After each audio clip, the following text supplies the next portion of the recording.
ഇവിടെ സ്പേസ് പൊളിറ്റിക്സിൽ വളരെ പിറകിലാണ്. ദീപകിന്റെ മരണം പോലും ഉണ്ടായി ഒരുപാട് നമ്മുടെ ബസ്സുകളിൽ ഇടിച്ചും കുത്തിയും നമ്മുടെ യുവതലമുറ സഞ്ചരിക്കുമ്പോൾ അവരെല്ലാം കാനഡയിലും UK-യിലും എത്തിയിട്ട് നല്ല ഫെസിലിറ്റീസിനെ കുറിച്ചാണ് സംസാരിക്കുന്നത്. അപ്പം നമ്മളൊക്കെ ഈക്വൽ കൾപ്രിറ്റ്സ് ആണ്. സൗമ്യ എന്ന പെൺകുട്ടിയെ RPF-ന്റെ കൃത്യമായ ഡിപ്ലോയ്മെന്റോ ലൈറ്റോ ഇല്ലാത്ത റെയിൽവേയുടെ ഒരു കമ്പാർട്ട്മെന്റിൽ നിന്ന് ഗോവിന്ദച്ചാമി ഉന്തിയിടുന്നതിനെ അതുപോലെ തന്നെയാണ് ഇടിയും കുത്തുമുള്ള ഒരു ബസ്സിൽ മിസ്അണ്ടർസ്റ്റാൻഡിങ്ങിന്റെ ഭാഗമായിട്ടോ അല്ലെങ്കിൽ ഒരു എക്സ്ട്രാ ആർഗ്യുമെൻ്റ് ആയിട്ടോ. അപ്പം ഞാൻ പറയാൻ വരുന്നത് സ്പേസ് പൊളിറ്റിക്സിലേക്ക് ഊന്നൽ നൽകിക്കൊണ്ട് കൂടുതൽ ജെൻഡറസ് ഫ്രണ്ട്ലി ആയിട്ടുള്ള സ്ഥലങ്ങൾ ഉണ്ടാക്കാനും ഇത്തരം ക്രൈം ഉണ്ടാകുന്ന അവസരങ്ങളെ നിഷേധിക്കുന്ന രീതിയിൽ നമ്മുടെ സൊസൈറ്റി വളരണം. നമ്പർ 1.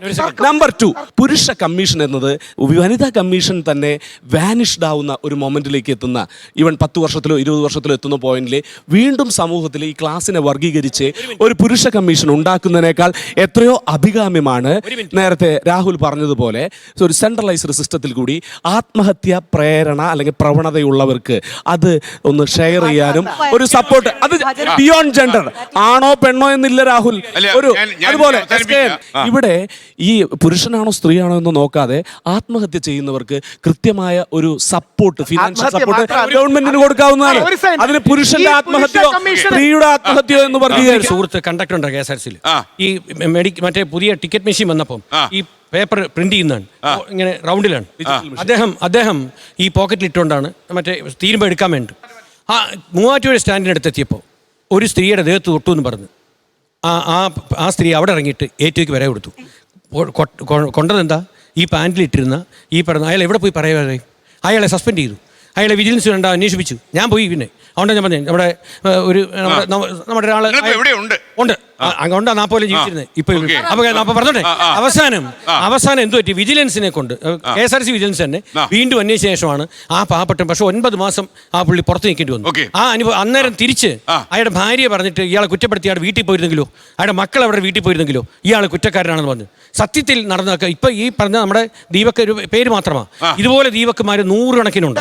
പുരുഷ കമ്മീഷൻ, അതുകൊണ്ടാണ് ദേശീയ പുരുഷ കമ്മീഷനിൽ 3 സ്ത്രീകളും 3 പുരുഷന്മാരുമാണ് മെമ്പേഴ്സ്. ഈ പുരുഷ കമ്മീഷനിലും സ്ത്രീകളാണ് പ്രധാനപ്പെട്ട മെമ്പേഴ്സായി വരുന്നത്. അതുകൊണ്ട് ഇത് നാളെ ഒരാൾ മിസ്യൂസ് ചെയ്യാതിരിക്കാനുള്ള എല്ലാ ചെക്സ് ആൻഡ് ബാലൻസും നമ്മൾ അതിൽ കൊടുത്തിട്ടുണ്ട്.